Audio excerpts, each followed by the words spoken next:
따르면 한국 시간으로 4일 오전 6시 30분 기준 세계 코로나19 누적 확진자는 2억 15만 명입니다. 중국 우한에서 발생한 첫 사례가 세계보건기구에 보고된 2019년 12월 31일 이후 1년 7개월 만입니다. 세계 누적 확진자는 13개월 만인 지난 1월 말 1억 명을 넘었고 그리고 불과 6개월 만에 다시 1억 명이 늘어났습니다. 세계 인구 77억 명 가운데 약 2.5%가 코로나 확진자입니다. 대륙별로는 아시아가 6,278만 명으로 가장 많고 다음은 유럽 5,183만 명, 이어 북미, 남미, 아프리카 순입니다. 국가별로는 3,600만여 명의 미국에 이어 인도, 브라질, 러시아, 프랑스 순입니다. 델타 변이를 비롯한 각종 변이가 나오면서 코로나19 증가세는 멈춰지지 않기까지 세계 누적 사망자는 약 426만 명입니다. 미국이 63만여 명으로 가장 많고 브라질, 인도, 멕시코 순입니다. 지금까지 백신 접종을 완료한 사람은 약 11억 5천만 명으로 세계 인구의 15%입니다.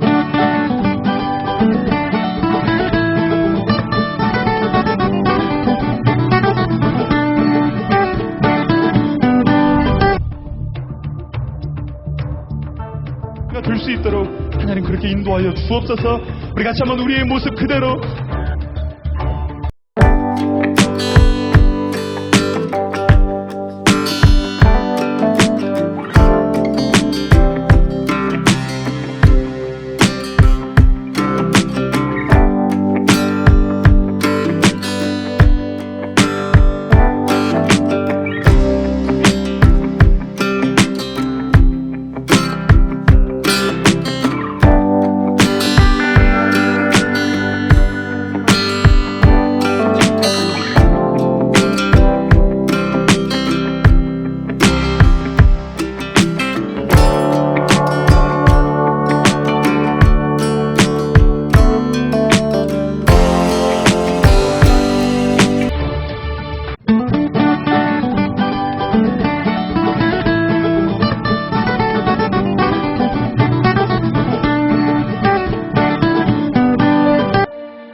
세계 복음화를 목표로 전 세계에 복음을 전하기 위한 사역에 앞장서고 있는 복음 가득한 교회.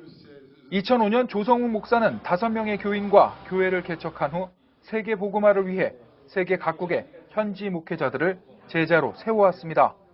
해마다 6개월 이상 세계 각국을 찾아 복음을 전했던 조 목사와 동역자들은 올해 초 발생한 코로나19로 해외 선교가 중단, 3월부터 본격적으로 시작한 온라인 화상 모임이 각 국가별로 시작해 대륙별 모임에 이어 영어, 스페인어, 불어 등 언어권별로 크게 확산하고 있습니다. 현재 매주 월요일부터 주일까지 매일 온라인 화상 모임이 진행됩니다.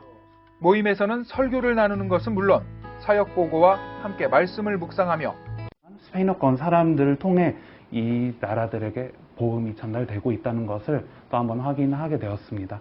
전체적으로는 이 온라인 모임이 이렇게 또 하나의 어떤 이 상황에 대처하는 그런 방법이 아니라 하나님께서 전 세계 복음화를 빨리 끝내시기를 원한다는 것을 우리에게 신호가 되었고요.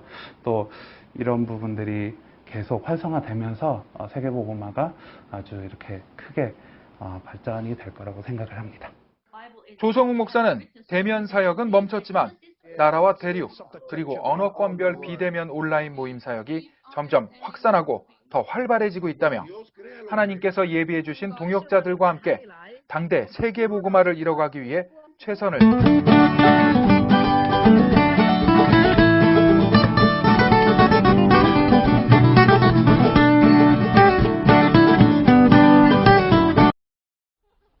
코로나19는 가뜩이나 어려운 시기를 보내고 있는 캠퍼스 선교단체를 더욱 어렵게 만들고 있습니다.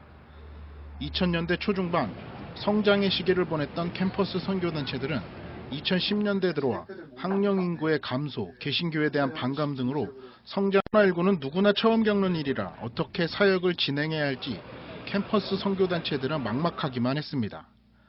각 대학이 비대면 온라인 수업을 진행하자 교정에서 학생들을 찾아보기 힘들었고 사회적 거리두기 지침에 따라 성경 공부 등의 모임도 할 수 없게 됐습니다. 선교단체 간사들은 코로나19 초기 곧 종식될 것이라는 안일한 마음도 있었다고 고백했습니다. 곧 끝날 줄 알았던 코로나19 상황이 1년 넘게 이어질 기미를 보이자 캠퍼스 선교단체들은 대책 마련에 나섰습니다. 손을 놓고 있을 수만은 없었던 각 캠퍼스 선교단체들은 비대면 온라인으로 사역을 시작했습니다. 단순하게 예배나 모임 등에서 벗어나 레크리에이션이나 신입생 환영회 등도 온라인으로 실시했습니다. CCC 홍근영 간사는 학원 복음화 협의회가 펴낸 청년인 코비드19라는 책에서 메신저를 통한 익명 고민 상담소 등을 통해 학생들과 소통하고 있다며 학생들의 반응 역시 상당히 좋았다고 평가했습니다.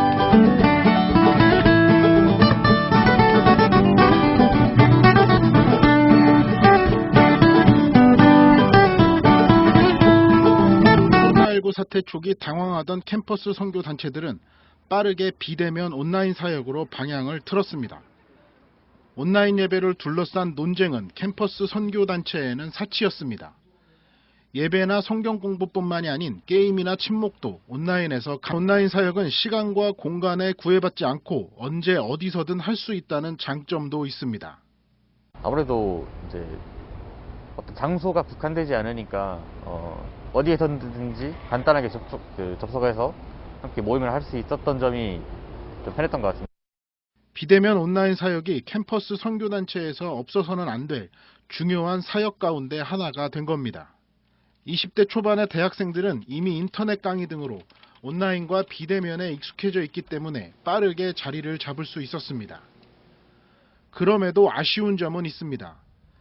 비대면 온라인 사역은 캠퍼스 선교단체의 중요한 목표 중 하나인 공동체성을 키우는 데 한계가 있기 때문입니다. 함께 만나서 밥을 먹고 놀고 공부하고 교제하는 시간이 중요한 선교단체들은 코로나19가 종식되더라도 대면 사역과 비대면 온라인 사역이 함께 가야 한다고 말합니다.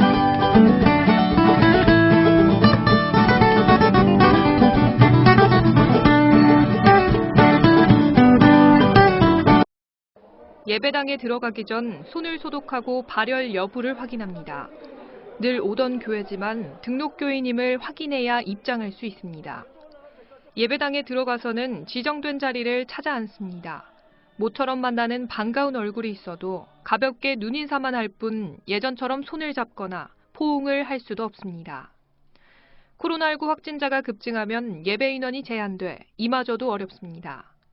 코로나19가 전국적으로 확산된 이후 달라진 교회 풍경입니다. 예배하는 모습도 바뀌었습니다.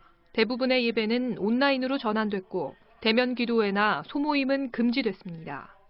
한국교회는 이러한 상황 속에서도 신앙을 지키기 위한 노력을 계속해왔지만 우려도 적지 않습니다. 교회 출석이 어려워지면서 소속감은 물론 신앙도 약해지고 있기 때문입니다.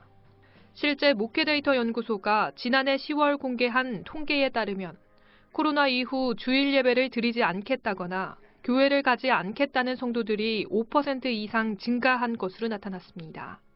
전문가들은 한국교회가 예전의 모습을 되찾으려면 본질과 공동체성을 회복해야 한다고 조언합니다. 본래의 교회가 가지고 있었던 그 가치 그리고 그 정신을 잘 회복하는 게 포스트 코로나 시대에 교회가 다시 기회를 잡을 수 있다. 가정예배 회복이 정말로 중요하다라는 것을 이제 생각하게 되면서 본질은 훼손하지 않더라도 시대에 따른 변화도 고민해야 한다는 목소리도 나옵니다. 코로나 때문에 우리가 직접적인 만남이 쉽지 않고 대면 예배가 쉽지 않은 상황에서 그럼에도 불구하고 우리가 절대로 놓치면 안 되는 본질은 무엇이고 또 시대에 따라서 어떤 부분들의 변화가 가능한지 이런 것들을 좀 더 깊이 고민해야 된다고 생각합니다.